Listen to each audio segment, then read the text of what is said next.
justement à ce titre, vous avez évoqué la chance que vous avez d'avoir été accompagné. Oui. Quel est réellement le rôle que le capital investissement peut jouer en la matière? Alors peut-être, moi je reviendrai juste sur une question que vous avez posée tout à l'heure, sur lequel on devrait tous s'accorder, qui est le premier pas à avoir dans cet écosystème-là, c'est par rapport à la définition de la start-up.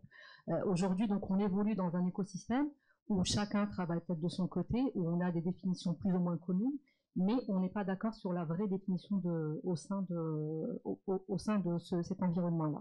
Nous, au sein de l'AMIC et au sein de la commission amorçage, on a toujours plaidé pour avoir cette première action sur le volet légal, c'est de s'accorder tous sur la définition de la start-up. La définition de la start-up pour nous, c'est une entreprise qui fait moins de 100 millions de dirhams, qui a une composante innovation très importante dans son activité, une innovation qui n'est pas seulement attrait à la technologie, mais c'est une innovation qui est appréhendée dans son sens le plus large. Donc ça peut être attrait à la tech, au business model, à la façon de commercialiser. Et le plus important, il faut que ça soit qu'elle propose un produit ou un service que l'on peut scaler, c'est-à-dire que l'on peut facilement exporter en mutualisant les ressources. Aujourd'hui, on n'en est pas là. Donc c'est un premier fragment vraiment qu'il faut adresser, et surtout au niveau des autorités de tutelle, au niveau des corporates, au niveau des établissements publics, et pour permettre aussi à ces startups-là d'accéder à ce secteur-là public qui aujourd'hui on a mis quota pour les startups. Il n'y a pas de quota pour les startups pour pouvoir adresser le secteur public. Donc le premier must-to-have déjà, c'est de s'accorder sur cette définition-là.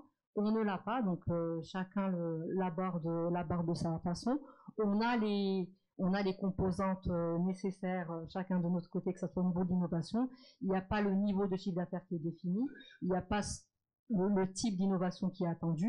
Donc ça, c'est quelque chose sur laquelle... En fait, que du technique. Exact. Et ça, c'est vraiment la chose sur laquelle nous, on lobby au niveau de la commission amorçage pour avoir ce démarrage commun pour pouvoir aller sur ce marché-là. Il y a aussi tout le volet fiscal aujourd'hui sur lequel il y a de grosses questions déjà au niveau des fonds d'investissement. Enfin, la première pour nous, c'est sur la TVA. Donc là, nous, on opère sur une TVA qui n'est pas récupérable, en sachant qu'on évolue pendant 5-6 ans sans avoir de chiffre d'affaires en face, on ne peut pas récupérer.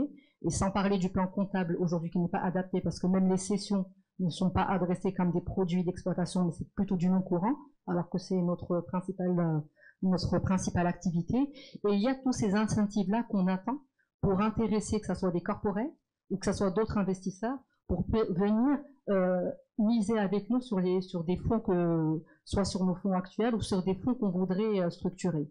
Et aujourd'hui, tant qu'on n'a pas ces intéressements, que ce soit pour la partie corporate ou pour les investisseurs nationaux ou internationaux, on ne peut pas les adresser de façon correcte. Donc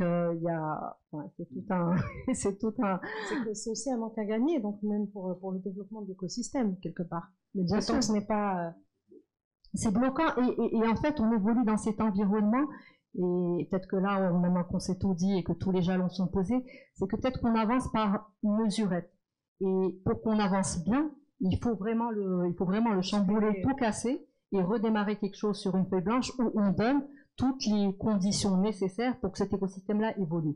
Parce que si on s'accorde sur la partie réglementaire, c'est très bien, parce que ça va nous permettre déjà d'avancer ensemble, mais pour avoir un peu plus de fonds et faire que cette place marocaine devienne un peu plus internationale et plus intéressante pour les autres investisseurs, il faut que l'aspect fiscal soit adressé. Moi, je comprends que ça soit des chantiers importants qui peuvent être lancés, mais il faudra trouver une façon de les adresser de façon parallèle, et sans parler aussi de la partie des business angels et tout ce qui est crowdfunding.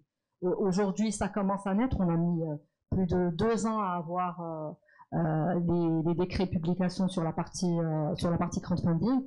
Sur l'opérationnalité, c'est encore un peu compliqué parce qu'on a un cahier de charges qui est assez consistant.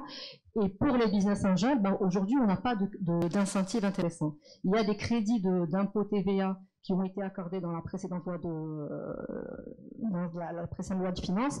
Aujourd'hui, personne ne l'a encore activé parce que les conditions d'attribution de ces crédits TVA sont assez vastes. parce qu'on parle de niveau d'investissement R&D, on ne sait pas qu'est-ce qui est dans la R&D, qu'est-ce qui ne l'est pas.